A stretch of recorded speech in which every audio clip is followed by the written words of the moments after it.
வணக்கம். பணிவிழை மலர்வனம் சரியில்ல. சேரன் அனுப்பம்மாவுக்கு ஃபோன் பண்ணுறாரு. இங்கே அவங்க அண்ணா எதிர்களை நின்றுட்டுருக்காரு. ஃபோனில் யாருன்னு கேட்டவொடனே என்னோட சீனியருன்ட்டு இவங்க ஃபோன் எடுக்க மாட்றாங்க தயங்கிக்கிட்டே. அதனால் ஃபோன் எடுக்க மாட்றாங்களான்ட்டு சேரன் ஃபோனை சார்ஜரில் போட்டுட்டு போய்ட்றாரு. இந்த இடத்துல இவர் சொல்கிறாரு, ஃபோனை நீ அவனுக்கு ஃபோன் பண்ணுன்னிட்டு இவங்க மாட்டேன்றாங்க. ஃபோன் பண்ணுன்னு சொன்னோன்னே இவங்கள ஃபோன் பண்ணுறாங்க. ஃபோன் ரிங் ஆனதுமே இவர் ஃபோனை கையில் வாங்கிட்டு வச்சிட்ருக்காரு. அங்கே ஃபோன் ரிங் ஆனதும் அன்பு வந்து எடுக்கிறாங்க. அவங்க தம்பி கூப்பிட்டாக்கா அவர் வரல. அதனால் இவங்கள ஃபோனை ஆன் பண்ணுறாங்க. அலோன்னொன்னே இங்கே இவர் கேட்குறாரு, யாரா நீன்னுட்டு. நீ யாரா, நீ ஃபோன் பண்ணிவிட்டு என்ன மரியாதை இல்லாமல் பேசுகிறேன்ட்டு. அப்போ இவர் அவங்க திட்டுறாங்க, எதிரில் மட்டும் நீ கிடச்சேன்னா ஒரு வழி பண்ணியிருப்பேன்ட்டு. அதனால் இவர் ஃபோனை கட் பண்ணிவிட்டு ஃபோனை கொடுத்துட்டு போய்ட்றாரு. அதனால் இவங்க அத்தை கேட்குறாங்க, ஃபோனில் யாருன்ட்டு எனக்கு என்ன தெரியும். சேரன்ட்டு கேப்டன்ட்டு ஒருத்தர் இருக்கிறான், அவன் தான் எனக்கு ஃபோன் பண்ணியிருந்தான். ஆனால் அண்ணன் யாரோன்ட்டு. அப்போ அந்த பொண்ணு யாருன்னு கேட்டவொன்னே தெரியலன்ட்டு இவங்க சொல்கிறாங்க. இதே நேரத்தில் சேரன் வெளியில் வராரு. அவங்க அக்கா சொல்கிறாங்க, ஃபோனில் எவனோ ஃபோன் பண்ணி மரியாதை இல்லாமல் பேசலாம், அவன் யார், அவன் என்கிட்ட சொல்லு, அவன் மட்டும் எதிர்க்கிறதுனா ஒரு வழி பண்ணியிருப்பான்ட்டு அவங்க திட்டிட்டு ஃபோனை கொடுத்துட்டு போகிறாங்க. ஏன்னா நான் அனுப்பம்மாவுக்கு ஃபோன் பண்ணாக்கா பையன் மாதிரி பேசுகிறாங்களே இவங்கன்ட்டு இவர் ஃபோன் பண்ணி அனுப்பம்மா கேட்குறாரு, நீ ஃபோன் பண்ணியிருந்தியான்ட்டு. ஆமான்ட்டு. நீ என்ன ஆம்பளை வயசில் யாரோ பேசுகிறாங்கன்னு அக்கா சொன்னான்ட்டு. ஆமாம் நான் தான் மிமிக்ரி பண்ணான்ட்டு. இப்போ எனக்கு பண்ணி காட்டுன்ட்டு அவர் கேட்குறாரு.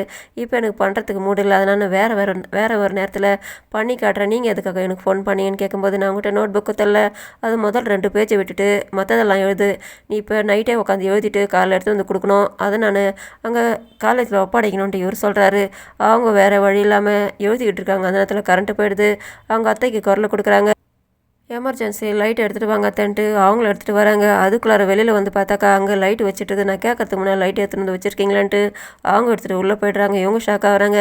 நானே இப்போ தான் எடுத்துகிட்டு வரேன், அதுக்குள்ளாரவோ நான் எடுத்து வச்சேன்னு சொல்கிறாளான்ட்டு இவங்க திரும்பி பார்த்தாக்கா அங்கே கதிர் நின்றுட்டுருக்காரு. இவங்க சிரிக்கிறாங்க.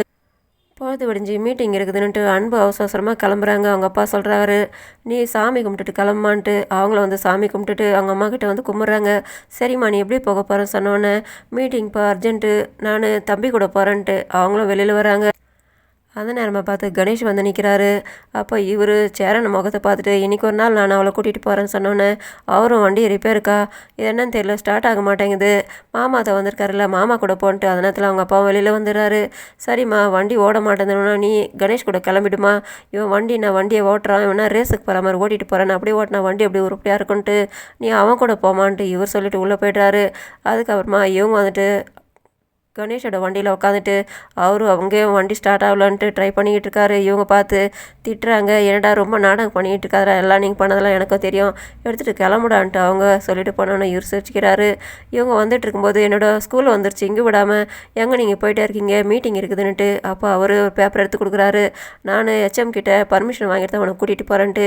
இவங்க இதுக்கு முன்னால் வந்து அந்த ஹோட்டலுக்கு வராங்க. நான் போய்ட்டு சாப்பாடு வாங்கிட்டு வரேன், நீங்கள் உட்காருன்ட்டு அவர் போயிடுறாரு. இந்த இடத்துல இவரோட வண்டி நின்றுட்டு இருக்குது. அந்த இடத்துல கதிர் வந்து நிற்கிறாரு. அது யாரது வண்டி எடுன்னுட்டு அவர் செக்யூரிட்டி கிட்ட சொல்கிறாரு. அவர் உள்ளே இருக்காரு. நீங்கள் வேறு இடத்துல விட சொன்னோன்னே நான் சொல்கிறத செய்யின்ட்டு அவர் கோவப்படுறாரு. அதனால் செக்யூரிட்டி உள்ளே வராரு. இவரோட கையாலும் இவர் கூடவே வராரு. உள்ளே வந்துட்டு அந்த வண்டியை கொஞ்சம் எடுங்க சார்ன்ட்டு. அதுக்கு அவர் சொல்கிறாரு, நான் சாப்பாடு வாங்கி வச்சுட்டு வரேன், தேவையில்லைனாக்கா நீங்கள் அந்த அவரோட வண்டியை வேறு இடத்துல விட சொல்லுங்கன்ட்டு அவர் சொல்கிறாரு. அவரோட கையால் வந்துட்டு அவரை போய் கூட்டிகிட்டு வந்துடுறாரு.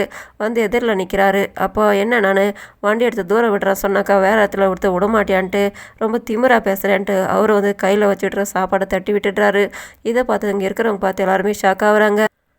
திரும்ப பிரச்சனை பண்ண வந்துட்டியான்ட்டு அன்பு கத்துறாங்க. இவர் பார்த்து முறைக்கிறாரு. அப்போ சொல்கிறாரு, இவன் உன்னோட ஆளா, தெரிஞ்சிருந்தாக்கா உன்னோட வண்டி உடச்சா மாதிரி அந்த வண்டியை போட்டு உடச்சிருப்பான்ட்டு. அப்போ உன்னோட வண்டி இவன் தான் உடச்சிதான்ட்டு இவங்க 2 பேரும் கைகலப்பு நடக்குது.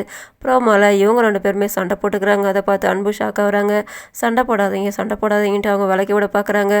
அப்படியே அவங்களுக்குள்ள கைகலப்பு நடக்குது. இதோட முடியுது. நன்றி, வணக்கம்.